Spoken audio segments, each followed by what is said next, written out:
Well, elections are successful because of two major factors.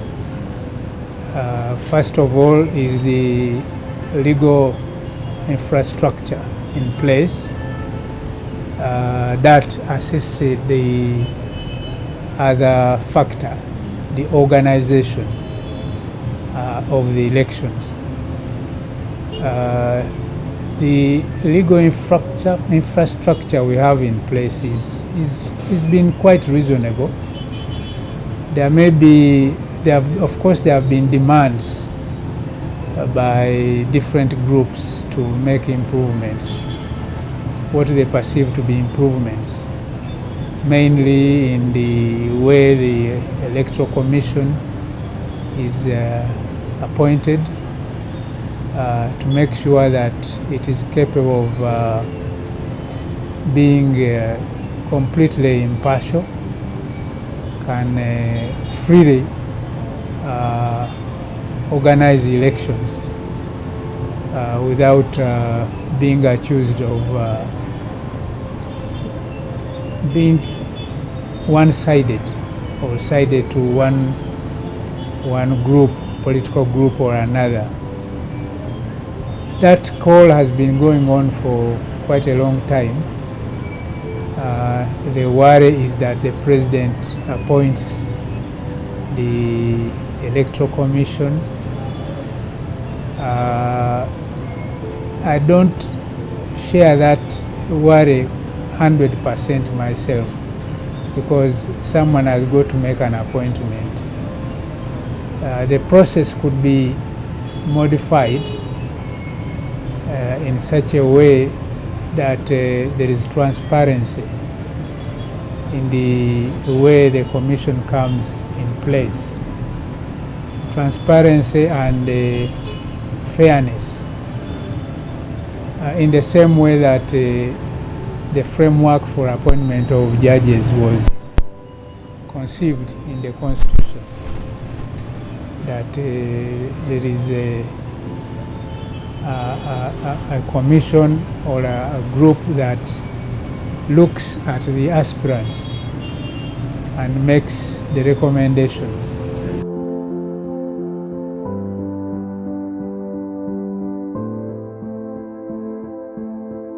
Fairness in the exercise of appointing the commission. That one I would support. In the end result, of course, the appointment can be made by the president after receiving by a group or a commission or whatever you call it. So that has been the main call. Of course, the other aspects mainly are the other factor, the organization of the election. The complaints have always been made about interference by mainly the forces, police, the army. But for me, I think, well, that is valid. But to me, the major problem that we have faced in organizing these elections is that one, when laws are made, they are made late. If there are any changes in the laws, they are made late. Of course, there have been some insignificant changes, like when the commission was baptized as independent. That was not any significant development. But whenever laws are changed, they are changed late. Too late for the Electoral Commission to make proper arrangements by way of finances and so on to apply those laws. But secondly, it's the issue of finance. Finance is always availed to the Commission late. We were informed when I chaired the Constitutional Review Commission That was a big problem, and I've been following it. So when money is issued late, it becomes a problem. The organization is dismantled. So that is another problem. Sensitization of the people, again in a factor of organization, is important. Now we have youngsters who have qualified to vote, but they need to be sensitized about the whole process. What is the objective, and how is the process going to be arranged? The objective is very important, because these youngsters may simply be misled by seasoned politicians just to say you cast your vote, but they need to have an objective in casting their vote. This is a time when civic education should have started, actually, because there are only a few months. But I haven't had any move to that effect of sensitizing the new voters, who are in millions, as I understand, so that they can make an informed decision that is purposeful and useful to the country. So that is something we should do. The politicians should pursue that one very well. Then there is the issue of freedom, because where there is something lacking, like sensitization and education, and the Electoral Commission cannot do it successfully because of lack of resources, other organizations, civic organizations, including political parties, could come in. But they need to be supported. They need to be allowed, not to be interfered with when they go out to inform the people. So that is another problem that we face in this country. There is an absence of freedom of political activity. That one is very, very clear. That anyone who tries to do some political activity is interfered with on the basis that these are illegal activities. You cannot sensitize the people in the few weeks before the vote is cast.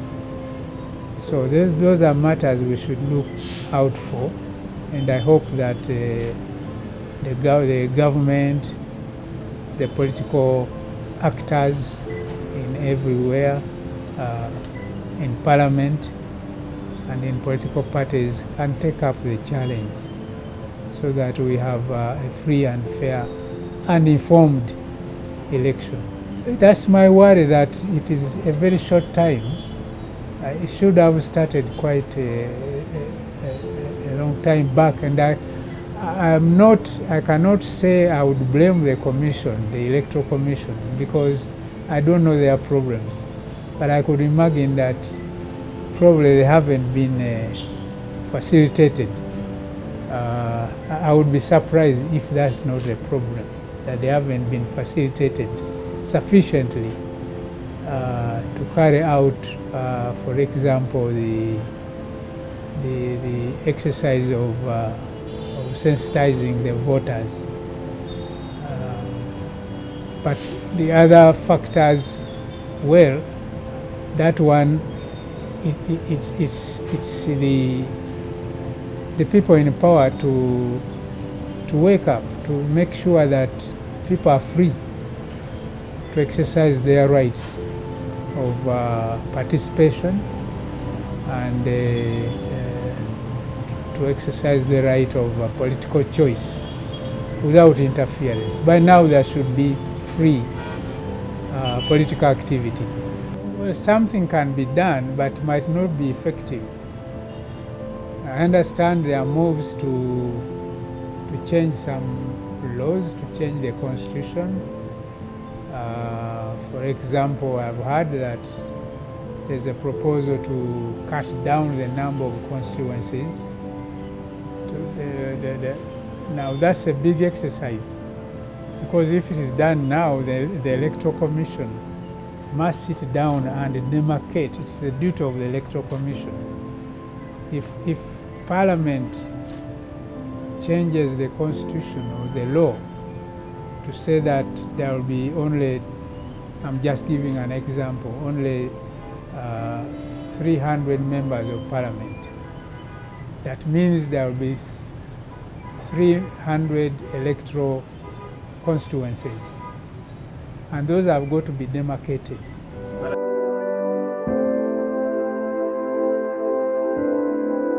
It is not something you just spring up in a matter of the remaining months.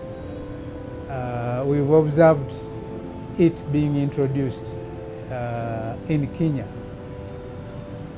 over a longer period, and the results were disastrous. They ranged from done things like absence of power in some of the electoral areas, and a lack of knowledge of applying the system. It needs a bit of time to get this system studied, and the people who are going to apply it become very knowledgeable about it, and then apply it. Well, the other proposals, those are simple, you know. Restoring term limits is a question of just slap of the finger. The problem about term limits for MPs is that the MPs are the ones going to pass it. I've been involved in the constitutional proposed reforms in Tanzania, and one of the proposals for the commission, of course the proposals didn't go through, but the proposal by their commission, Constitutional Commission, was term limits for MPs.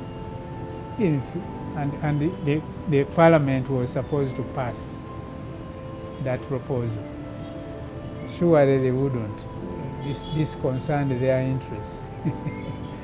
And they were not going to limit their own terms. It is not. What can be limited against is difficult now. It is proposed in the Constitution. The limits for special representation of groups like the gender, that a woman should not stay there for more than 2 terms, and allow other women also to come in, because this is the intention was to empower women, but then you get a woman staying in Parliament for ages. This was implicit in the Constitution that was made in 1995. But again, that one hasn't been looked at properly. But that is something that could be considered. Maybe, but again, since it is Parliament, it might not pass. But that is more, you know, it's better to look at.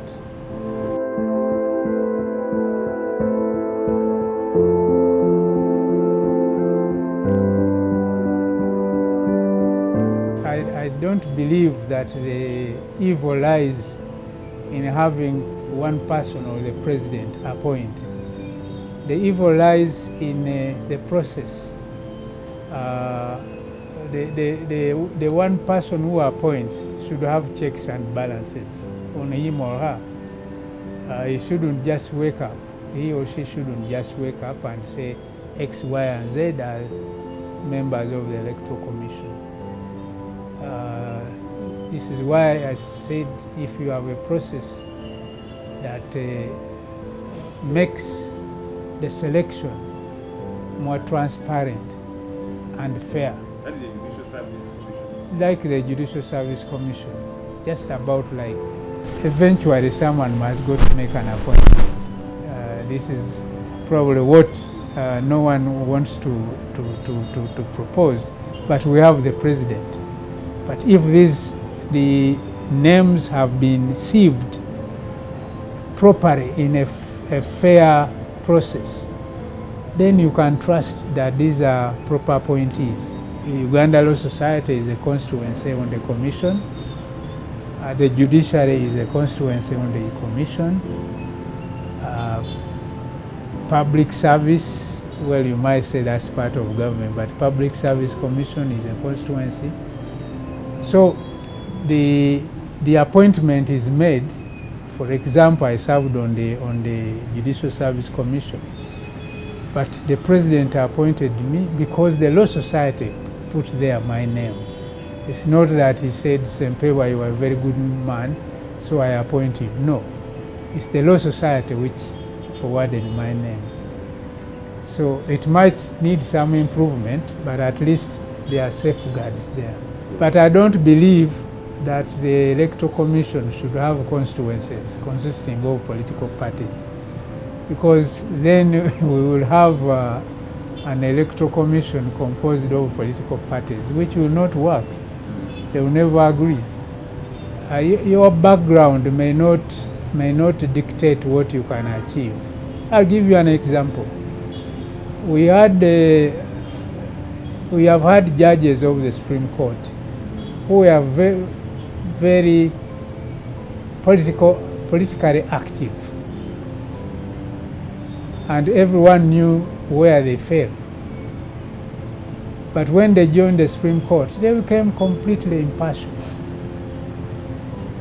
I'm talking about late Justice Mulenga. I'm talking about Justice Kanyehamba. Both were really political actors. They were in politics before they joined the Supreme Court. So it doesn't necessarily follow that because you've been a politician, you've failed to be re-elected, that you cannot do a good job. So I cannot venture to say that these people are incapable of doing what they are required to do. The test of success of an electoral commission is in the number of petitions against the elected members of parliament, the election of the president, but mostly elected members of parliament, because the election of the president is a special case. So when you look at that, you cannot say that the number of successful petitions were so many that the commission did a terrible job in the last election. But still, I would hold my position that the process of appointment needs to be as transparent and fair, to appear to be fair. Yeah.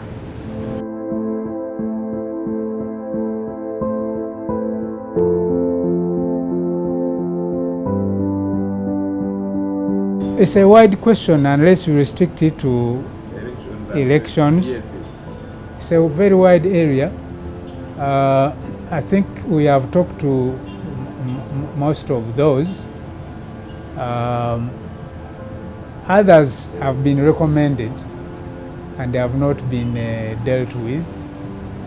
For example, the election of the president has got a number of issues that have been subject of complaints, even comments by the court. For example, the if there is a petition, the time allowed for filing that petition is unreasonably short, very unreasonably short. I don't know why there is a rush. I think this country is proceeding on the fear that unless someone elected as a president ascends the throne within the shortest period, there will be a catastrophe. But I don't see it. Even if it takes 6 months and you've been elected and the court pronounces that you've been elected properly, then you can go.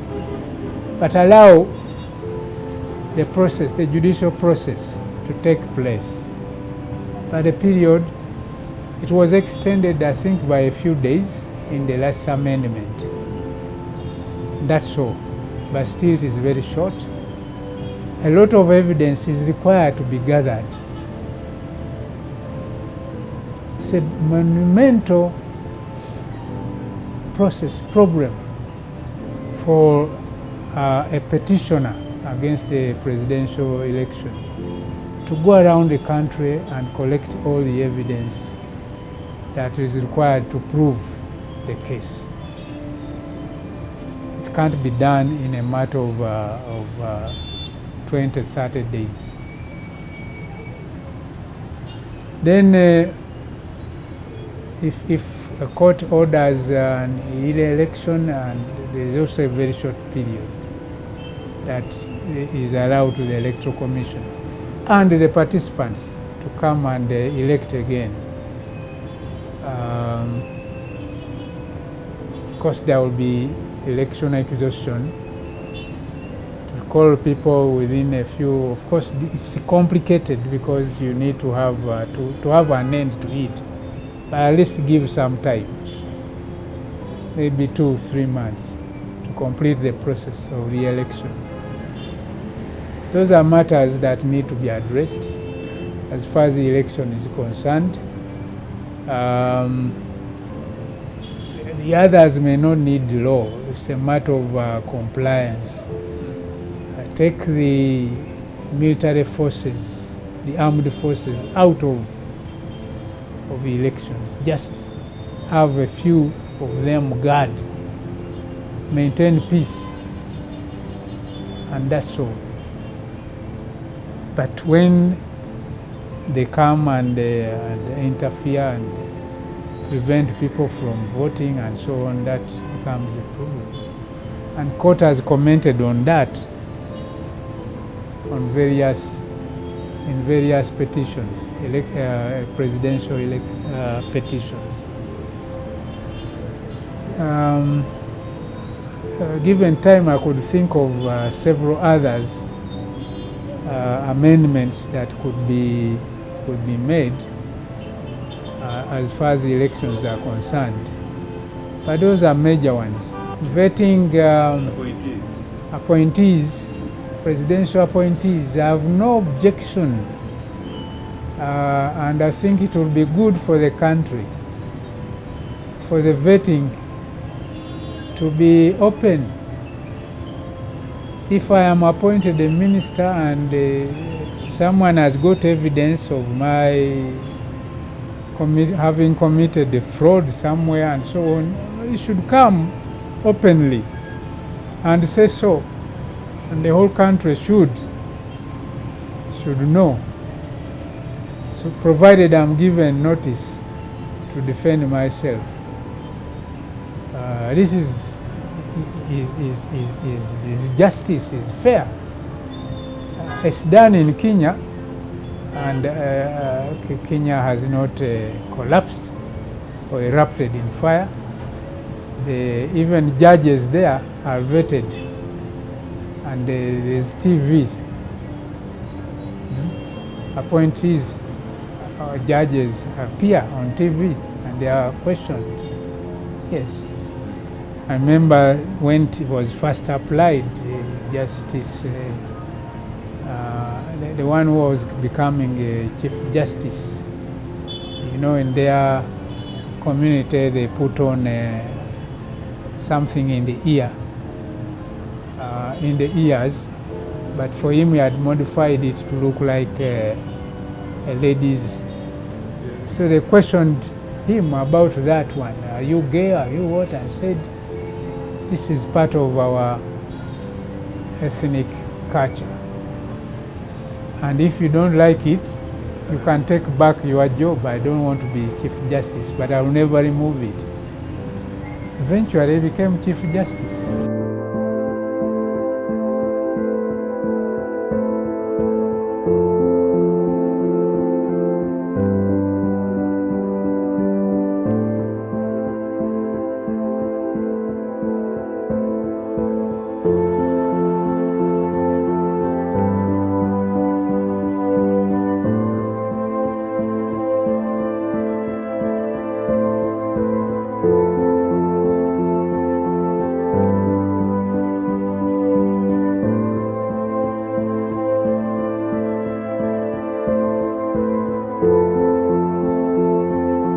So far, we don't have a school for presidents. I don't know anywhere where they have schools to train presidents that you are qualified. Now we can make sure you can lead that country. No. Someone is always guided, and if he has the acumen, the natural acumen, the basic education, and if he selects his advisors carefully, his or her advisors carefully, there's no reason why he or she cannot lead the country. President Museveni will not tell you whether he went to a school of presidents, unless you call the bush the school. They were all in the bush, the Besigye, the Muntu, and so on. They all came and learnt on the job. Yes. And we've had leaders elsewhere who came from culture, from music, and successfully led their countries. The fact that you've been a musician might even be an advantage, might add some advantage to you, because you've been dealing directly with the people, trying to convince them through a different mode of communication. You convince them about the message you want to deliver. And that, if applied to administration and politics, might be an advantage.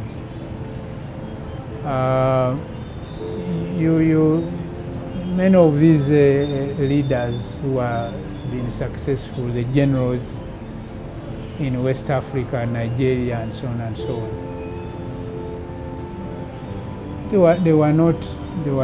they were just soldiers.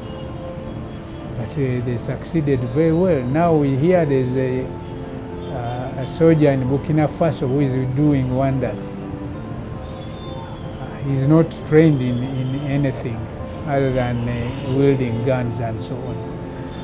So you cannot just disparage music as a basis of someone's knowledge and training. Just as you cannot disparage other sources of knowledge.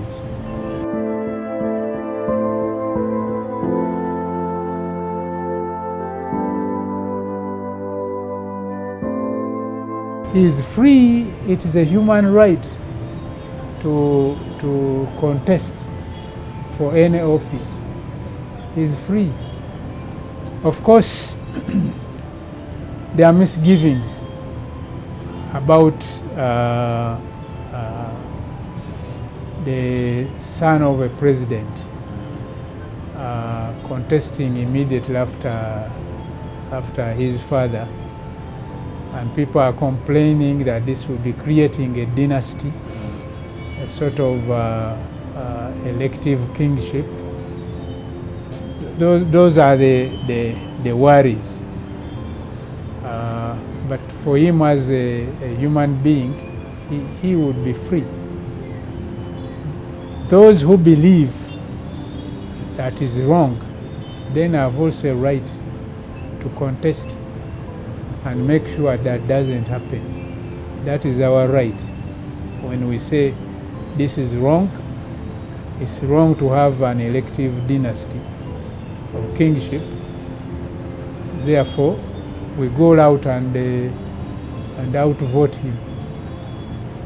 That's our right. Me as a human rights lawyer, I would say he has a right. Just as you who doesn't believe in his capacity or in having elective dynasties have a right to go and prevent him through the ballot.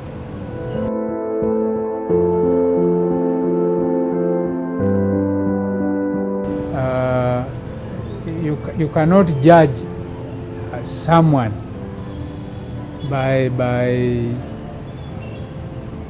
his qualifications, by his appearance, by his words.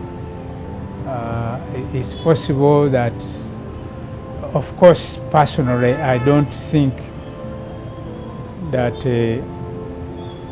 a prospective president should indulge in communications of the nature that he has been involved in, you know.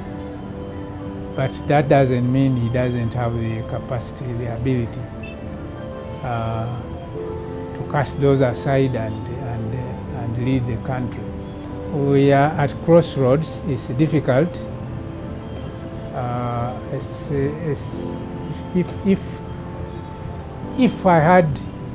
If wishes were horses, I would have this horse that I would see my OB president not standing for office this time round, and at least leave along and groom a leader, give him advice, and another leader, whoever it would be. It would be very useful for this country, rather than keeping on and having another 5 years at the age which he declared and going along. That would be my wish, that would be very good for this country. But unfortunately, I think it seems to be settled, subject to what his party might say, that he will stand. And they are all imponderables within the next 5 years, health-wise and so on. So that is my worry. It may be personal.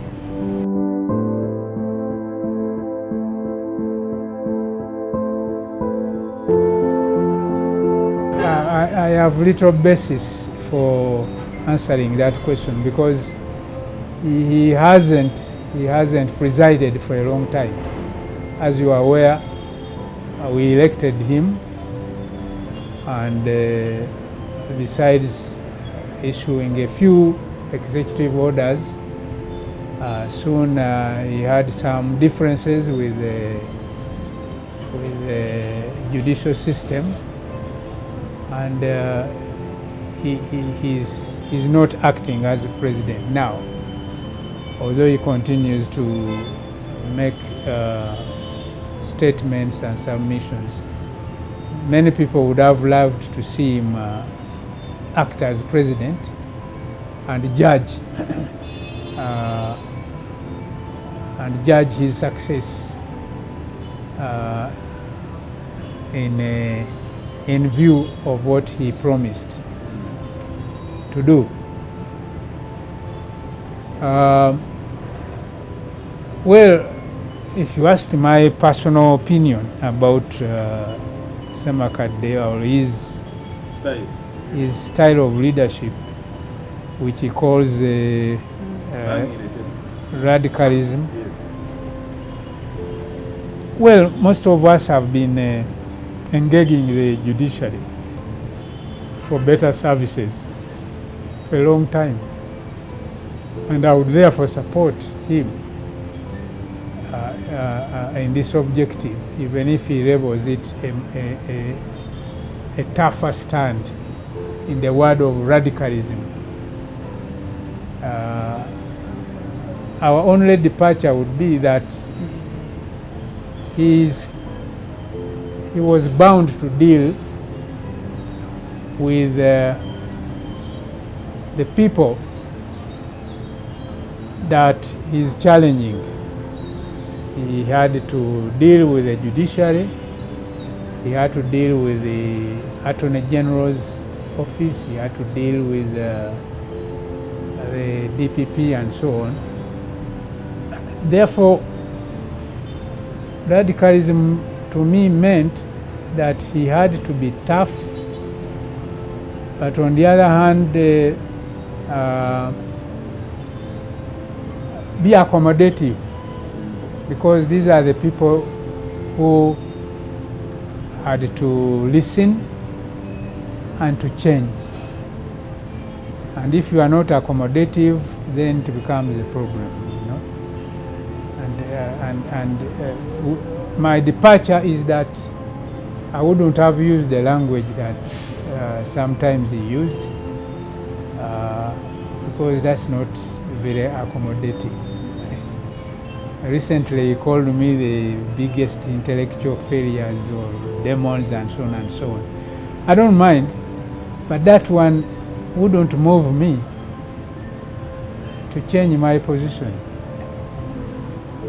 But if you engaged me and you said, look, what you are doing as a member of the Law Council, as a regulator of legal education, was bad, and therefore don't you think there could be change?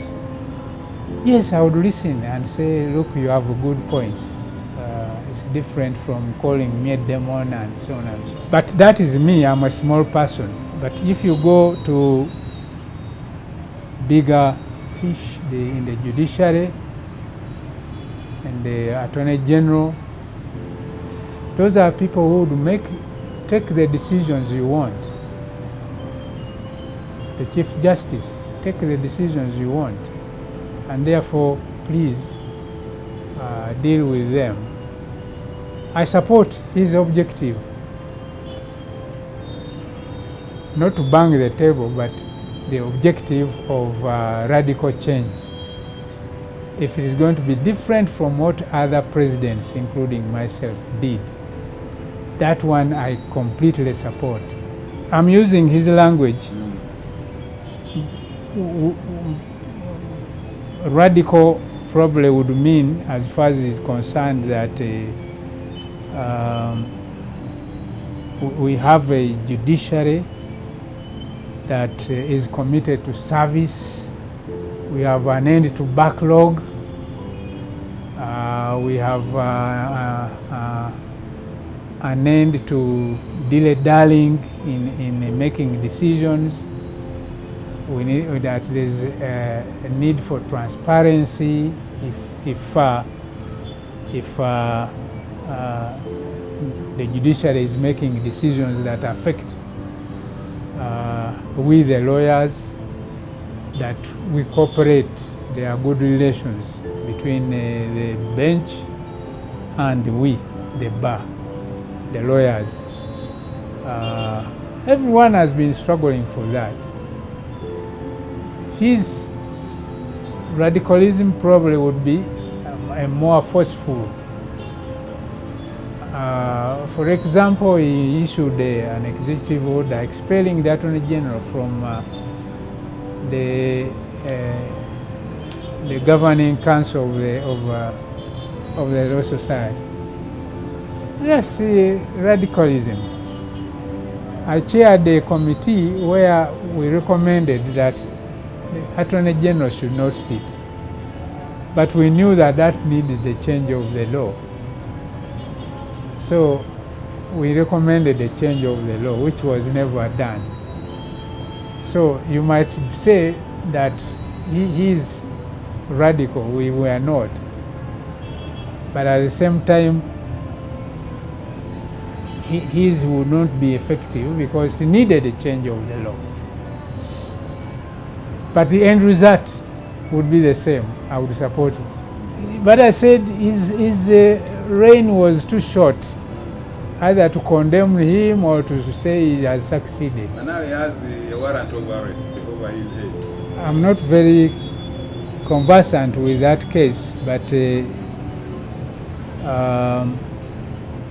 obviously if you don't turn up in court, normally there's a warrant for your arrest. It doesn't have to be international. That one I disagree, but there's a warrant for your arrest. I also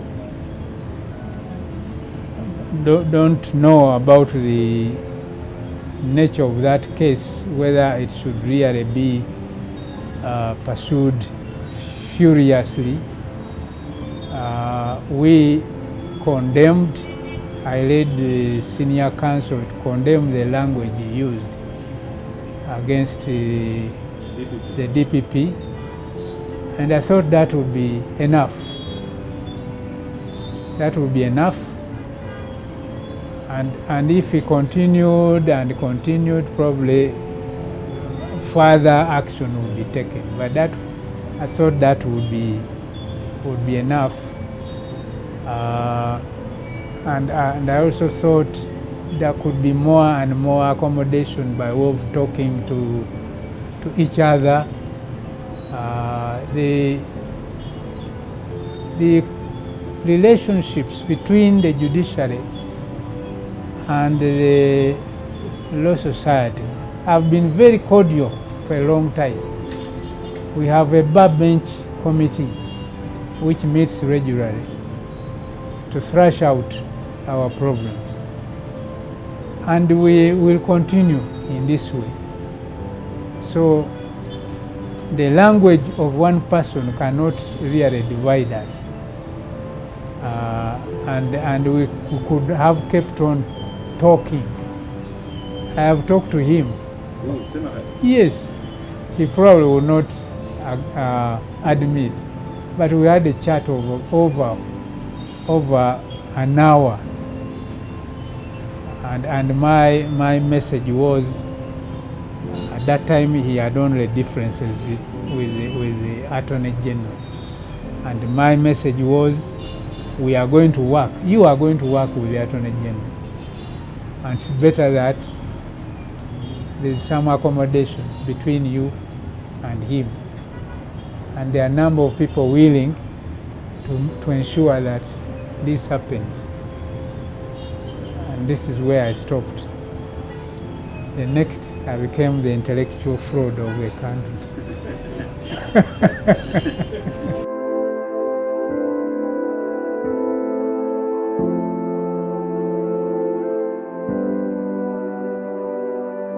My first role was in the academia, and I taught in the University College Dar es Salaam. I also taught in the University of Zambia and the Makerere University. So I had a lot of exposure in the academia, in the academics. And I'm glad that I taught quite a number of people who have been prominent in the country. I've taught the former Chief Justice of Kenya when he was studying in Dar es Salaam. Former Chief Justice of Kenya, William Mutunga, and he was the first after the Constitution. The one who had William Mutunga. I taught the president of the former president of Zambia, Lungu, in Zambia. In here, I taught the former Chief Justice,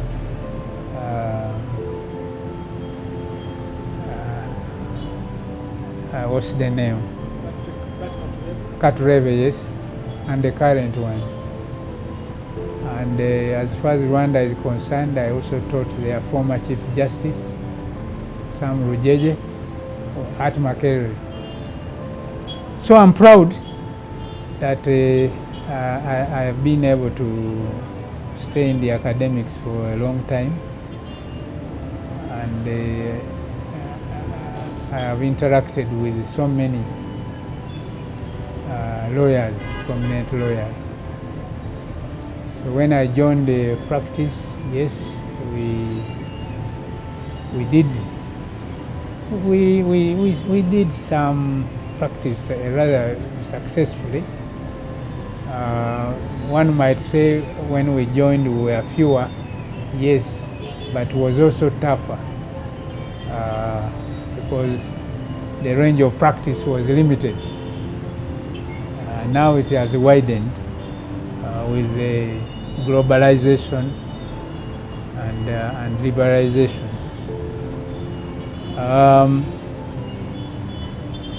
But also, and advice I would have given to many of the lawyers is that I took off time to engage in public interest matters, public interest litigation, and also public service. This is how I was involved in constitution making in this country, and service in different constitutional bodies like the Judicial Service Commission. Politics, yes, I did a bit of politics. As you know, we came back after the overthrow of Amin, and we were the ones in government until we were eventually overthrown by the Obote group. So I've had that exposure also. I was a minister in that government. So it's not good for a lawyer to be cocooned in his books without any public service. I would advise many lawyers who do that to serve the public, even in a small way. Even when you become a member of the LC, you are serving. I was a member of the LC too when this came. It was humbling, but I thought I was proud. I said, I'm serving in my area, and my interest was security. And therefore, when you say I combined much more academic practice and public service. I was a member of the Committee of Experts which drafted the Constitution of Kenya, which came out in 2010, and they are very proud of it because I used my experience here, the mistakes we had made, and told them don't. Especially in the area of devolution, local government. I told them, tighten up, don't go our way. So they have had their counties. Now politicians there don't even rush to the center. They rush to go and elected in their counties because those are powerful. To be a governor of the county, you're better off than a minister. We don't need a big amendment to do away with the districts we have missed. You can't have a country like Uganda with 100-something districts. They are useless. It's like we have recentralized again because these are incapable. They don't have facilities, they don't have sources of money, and so on and so on. What we need is a devolution like Kenya, which is more close to, it's almost federalism.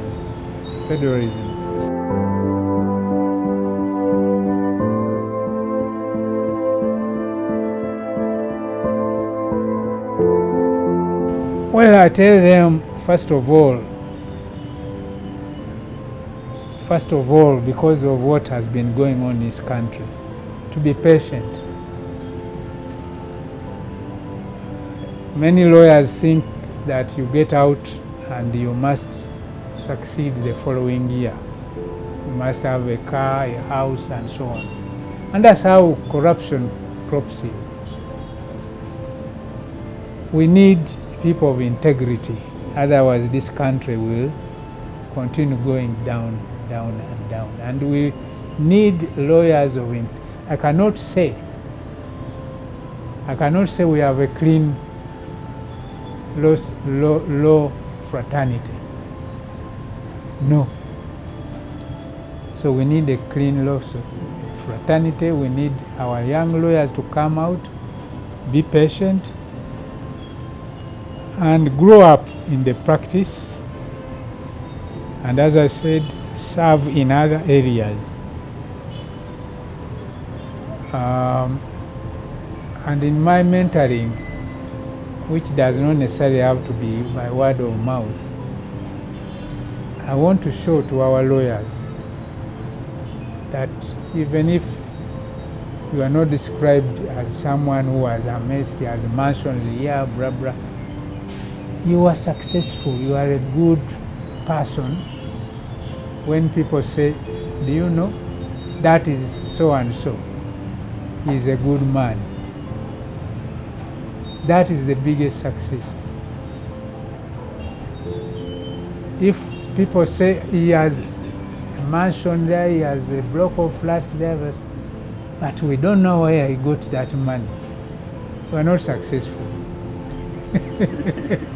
I'm telling you. Questions are over that, over your property. Exactly. Over your integrity is what I'm saying. So this is what I would encourage lawyers to be, people of integrity, and people will come to you, clients will come to you because they can, everyone will first say for you, will say, you can go to Kasuja, he will deal with you. He will do your case very well. You can trust him.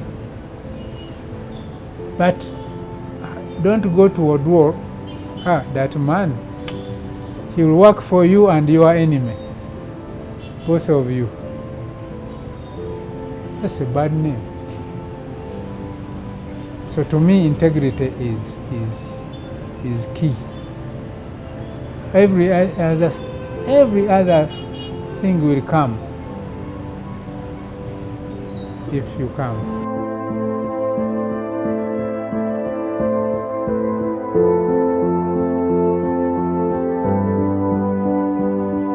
Oh, there are millions of things I would do differently, especially in constitutional matters. Millions. You know, when we discussed that constitution, we were naive.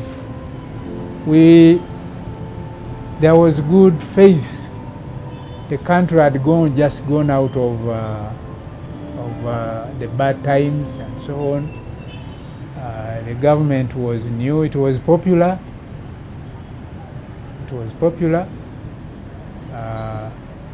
People had not found a lot to criticize the movement government about.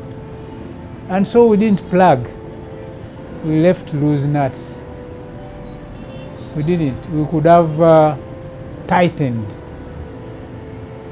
And given a chance, there would be a lot of nuts to tighten. Plenty.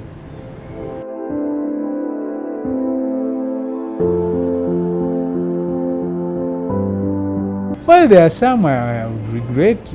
For example, the term limits, which everyone took for granted. Everyone from the top leadership downwards, everyone said, that is a problem. You cannot have leaders that overstay in power, from top to bottom. So we said, fine, 2 terms. Well, we could have said, on top of that, that cannot be amended, or can only be amended by X, Y, Z, T. That can be done, and it becomes impossible. But we thought everyone now agrees. We were naive. So they have put safeguards. Safeguards there. Of course, for me, age limit was neither there nor there. I mean, that one, so long as you have term limits, you don't need an age limit. Because if I'm 80 and I'm serving my 2nd term, I'll go.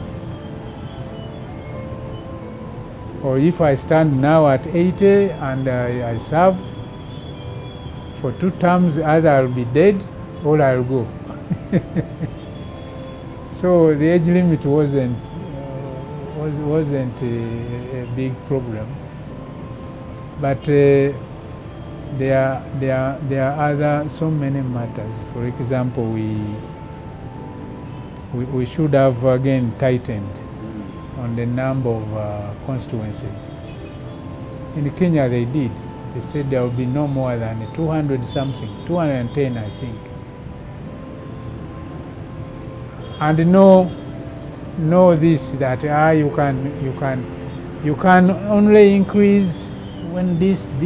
Now even the counties have got to say yes. So it is impossible. Even the number of ministers, that's politics. You need like how many ministers? Well, the Constitution says 21, I think, and an equal number of assistants, so that would not be more than 40. But politics comes in, and then there's an excuse that, the Constitution says you must take into account the varieties in the country and so on and so on. Yes, but for how far can you go? We get new tribes every other day. When we made the Constitution, we didn't have the number of tribes that have sprung up. But also, it's a matter of education. You ask a ward, which is the most new tribe that I am, ask him, if you have a minister, what do you gain? And if you don't have a minister, what do you lose? One of the things we have suffered is to monetize politics. Now people stand because there's money in parliament. But in order to succeed, they tell their voters that they will build roads, they will build hospitals, they will provide schools. This is not the job of a member of parliament. And where do they get that money from? If you are a fresh graduate from university, you want to become a member of parliament, and you say you will build the roads, you will build a hospital, there will be a university here. Where will you get that money? So when you go to parliament, you start stealing because you made a promise about roads. That's not the purpose of parliament. So we need to educate our people not to believe in these things, and not to go and squat to a member of parliament's house because you have lost a relative and so on and so on. Because again, these are not matters that a member of parliament solves. If a member of parliament is going to bury every dead person on the constituency, will he do any work? I'm not being cruel, but this is the fact. So these are matters, again, we skipped. We should have sensitized people. that your member of parliament, these are the job descriptions, finished. Don't go to him because your child has no school fees. Don't go to him. See, this is the politics. It has made to increase of constituencies because people believe we need a member of parliament here because he will give us a school and roads and so on.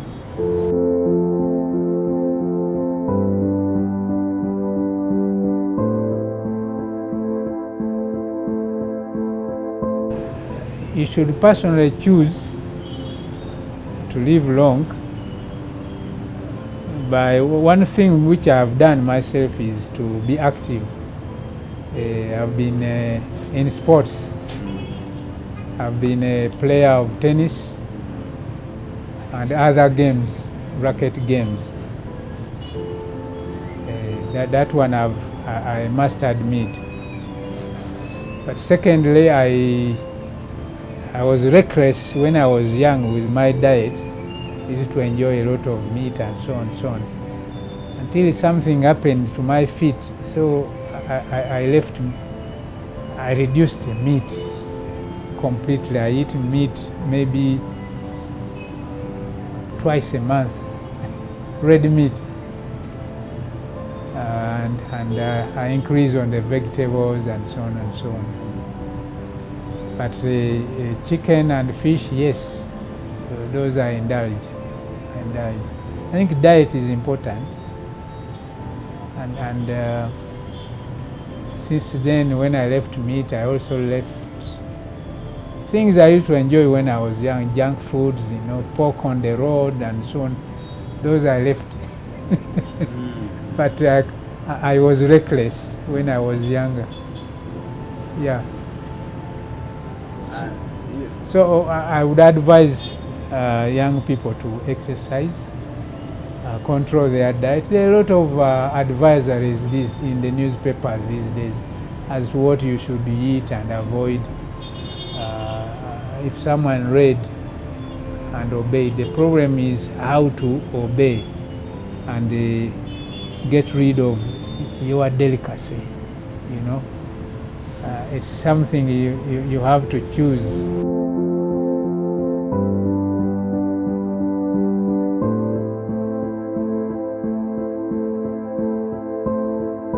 Unity in the opposition is a difficult matter. We tried it, but it has to come on the basis of principles and objectives. And we almost succeeded in the TDA. Almost succeeded to agree on principles. What is uniting the opposition? And my job there was to make sure that taking power is not a principle. Because if you are just uniting to take power, then you'll be dismantled, and the unity will not last. Because if you don't take power, it's the end, and you blame each other. It is you. We should have done this. But if you have principles that will guide you, whether you take power or not, and you say we shall stay together, this is what we are fighting for. We are fighting for federalism. We are fighting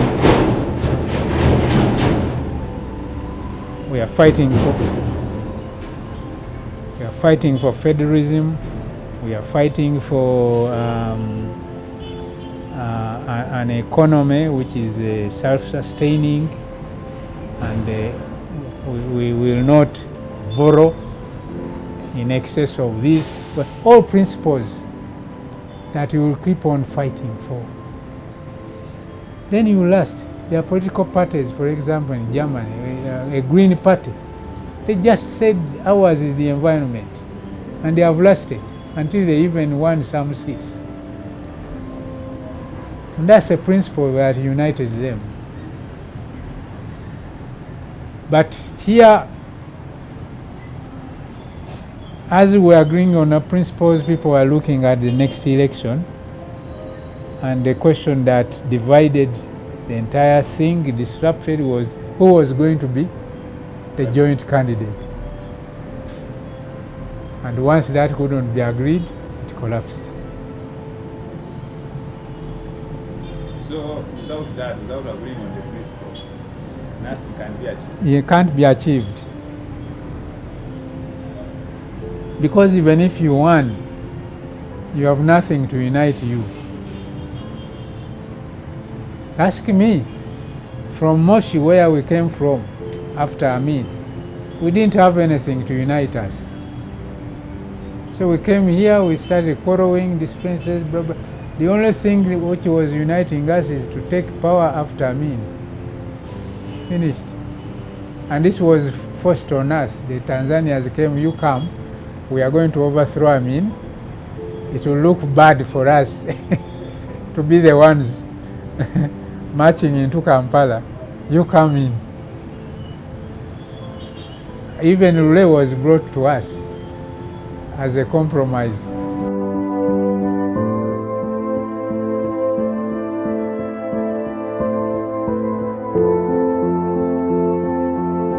I would like to be remembered probably as a person who has contributed to